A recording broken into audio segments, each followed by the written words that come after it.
your way. We are, 2 or 3 weeks away from training camp for the Cleveland Browns. Crazy. And if you look at the Cleveland Browns roster right now, it's stacked. We got one of the best rosters in the NFL. But if you look at free agency right now, it's stacked.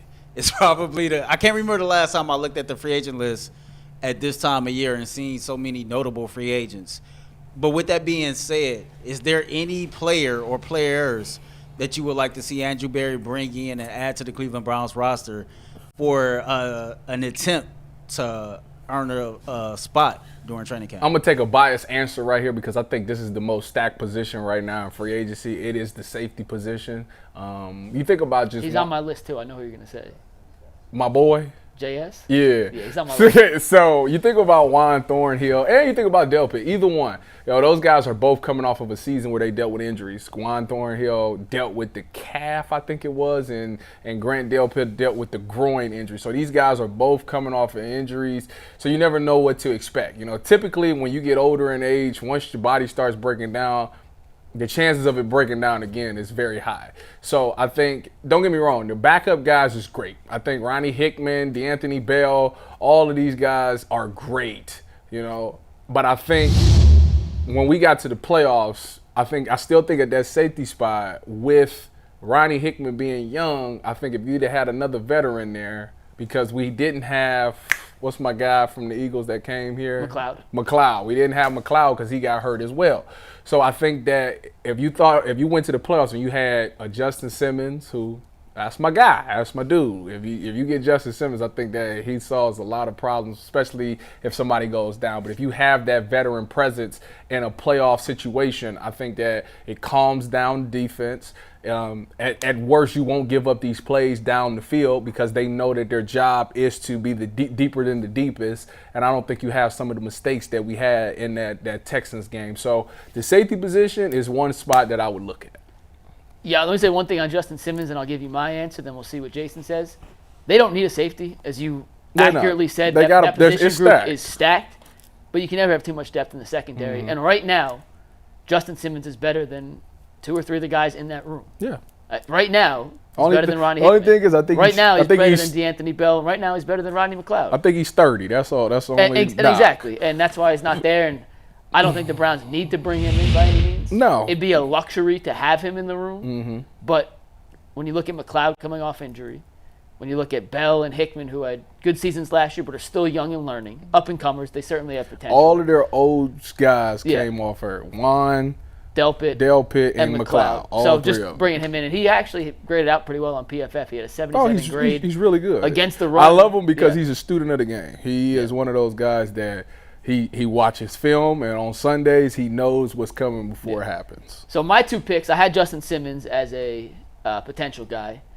The other 2 guys, at this point, when you look at the Browns roster, they're loaded. Earl said it well. They don't really have a glaring weakness at any position group. So I was looking through, and I'm not sure I'd call the remaining free agents stacked. I think there's a lot of names that you remember because they were good, but it's been a certain period of time before they've been good again. I know who you going to say. One of them is Michael Thomas. I wasn't going to say that. Go Bucks. If you can get Go Bucks. Literally anything out of Michael Thomas, because I don't believe great red zone threat. I don't believe he's fallen off the cliff completely. I still believe there's a hell of a football player in there somewhere. Just got to stay healthy. If you can get him to be healthy and get anything out of him, he's certainly better than the David Bells and the Cedric Tillmans, who once again they have potential, but right now we're talking about in the moment. If you get half of Michael Thomas from 2019 when he was the best receiver in football, you're getting a valuable contributor. And if he doesn't pan out, you just cut him in training camp. So he's a guy I'd be interested in. And then you look at the tight end room. Outside of David Njoku. You've been beating this drum for No, the guy I wanted got signed. Who? Logan Thomas. Oh, yeah, he did. Yeah, he got signed by he would have been my only answer. Yeah, I was about to say, you've been talking about this tight end. So I was still looking at because outside of David Njoku, they have Akins, Gio Ricci, and the undrafted free agent. That doesn't scream, hey, we're set at this position if Njoku goes down. And there's no one out there that has a ton of – I don't want to say doesn't have a ton of talent. That's not the right way to phrase it. That has the production to match, the excitement level. I'm going to be honest with you. But, real quick, Blake Bell out of Kansas City, who has 3 Super Bowl rings. A blocking tight end, if you're not going to bring an elite physical skill set to the table, at least you can bring some playoff leadership experience and know what it takes to win at the highest level. He's a really good blocking tight end.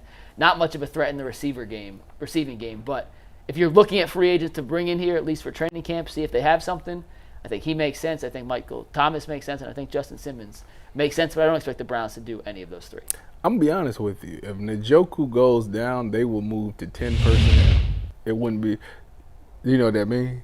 Yes, I know. Okay, you was looking at me like, I was 10 personnel, 4 wide receivers is what it means. No tight end. Yeah, no tight ends, 4 wide receivers. But that's the point I was going to make, is that I think in this offense, they're de-emphasizing the tight end position. Well, in this new spread shotgun attack that I think we all expect to see. Njoku is really good, so they'll find a role for him, but I don't think that Kevin Stefanski loves tight ends. Yeah, no kidding. But with where they're going, that's why I don't think tight ends are a priority on this. It's clearly they didn't. Yeah. You could just tell by the moves that they made. They'll make Njoku work because he's such a talent. But if you ask Deshaun and Ken Dorsey to draw up their ideal offense, it's not going to include a tight end as a pass catching threat. Where did Harrison Bryant go? Oakland or Vegas, with the Raiders. Well, that's a good place for him. Who you got? Because I got a guy, but go ahead. I root for chaos. Oh my goodness! So I'd like to see them sign Eli Apple just so you and Bull can scream at each other. Hey, it's not a bad pickup. That's not a bad former first-round pick. That's not a bad experience. I mean, you could always use more DBs, but honestly, I don't think whoever's out there now is probably making the 53. You know what? It is a guy that could potentially do it. He coming off an injury. He's like career was supposed to be over. The tackle from the Packers, David. Bakhtiari? Yeah. Didn't he sign somewhere? Did he? I don't know. I don't think he did. Because I was actually looking for I'm sitting there thinking you're not 100% set on your left tackle situation. If Jed, even with Jed, like if this guy, Jed was my pick for. He's breakout. a free agent, by the way. I know he is. You're right. Yeah. He was supposed to be like his career was supposed to be over, but he like got some type of surgery or something, and now he's fine. He's been cleared to play. Yep. And if he's good to play, and this guy was a premier left tackle, like this ain't no slouch. This dude was really good. 30. I actually forgot about. He's up there in age, but he's 30, really good. Just in case, if Jed goes down, you still don't have an answer at left tackle. So 32 turns 33 in September. Still, coming off injury. But to your point, Tyvis, when he plays or when he has played, dude, he has been a stalwart stud of a left tackle. Yeah.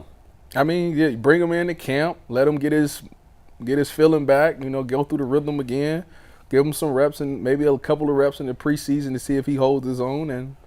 And I feel like going into the season, if Jed goes down, which Jed's going to do everything not to go down so he can get paid. He's a 5-time All-Pro left tackle, by the way. Why not? He's not that old. Like, that's old, but it's not. He's played 13 games in the last 3 years. Oh. That's the issue. And that's one of the names that jumped out at me when I was looking at this. Injuries have just derailed him. Is Shaq Leonard from the Colts. Yeah. An unbelievable talent, but his career might be over. But if it's worth a look, I think it have to be worth a look. To Jason's point, of the best remaining linebackers that's free agents right now, you got Shaq Leonard, Zach Cunningham, Quan Alexander, and Josh Woods. I know 3. I don't know Josh Woods. Listen, any of those guys you want to bring in as a camp body, I think they signed Devin Bush over all of those guys for that third linebacker role, so they had their pick of the litter in that sense. Jordan Hicks obviously will be their starting linebacker alongside JOK.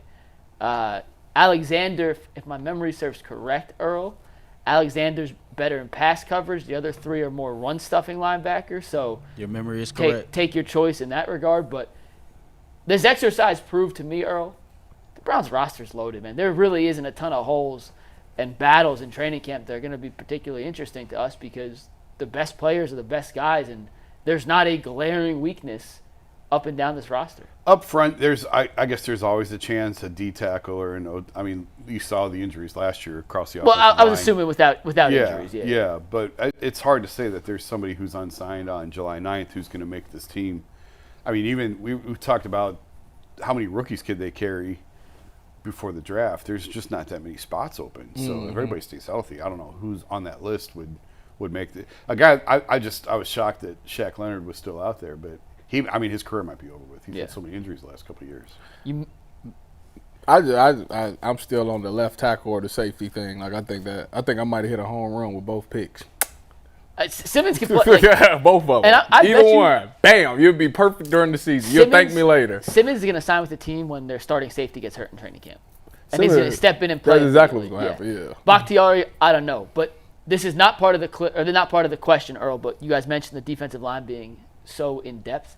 We'll talk about this later during training camp probably 100 times. Who's going to be that second starting defensive tackle alongside Dalvin Tomlinson? Mike Hall, go Bucks. I don't think he'll be the starter, but he's going to play. Mo Hurst. Quentin Jefferson.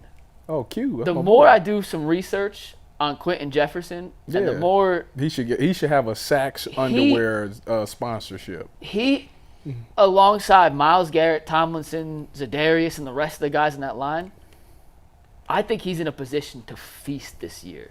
And they're only going to play like these defensive tackles. I don't know how many snaps. Let's just say there's 100 snaps a game. It ain't. No, but I'm just saying. It ain't. You better 70. Well, now that makes math harder. That's why I think he's 100. 60. He may play like 35 snaps a game. Okay. And they're all going to be rotating in and out. I don't think any defensive tackles will be playing more than 40, 45.